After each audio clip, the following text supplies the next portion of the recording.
Welcome to Tinker Lab at home. Let's make today hand shooter, DIY hand shooter. This is a shooter bit you will find in the box, and these are the materials, shooter bit parts. From the shooter bits cover we have to pick piece number 3 and piece number 5. We need two pieces of 5 and 3 and the wooden rings. Yeah, let's pick the piece number 3 first. This is a big one, shooter, and then the wooden rings and the shooter bit 5 and 6. So let's now pick the rubber bands from the top-up kit. Let's now pick the 2 rubber bands from the zip pouch. Now these are the materials required for the shooter. Now let's insert the wooden pieces. See that these holes are in the opposite direction.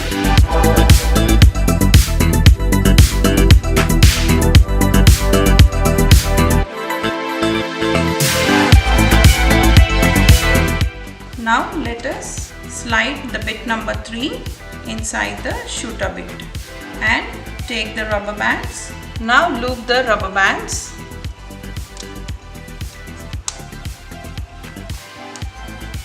See that the rubber bands pass through these holes.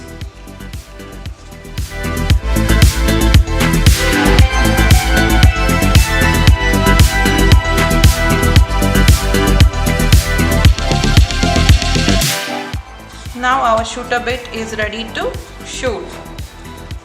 Load the wooden rings and it is ready to shoot. Now target the point and pull the bit number 3 and release the shooter. The rubber band stores elastic potential energy when it is stretched, and when it is released, the kinetic energy is released through the wooden ring.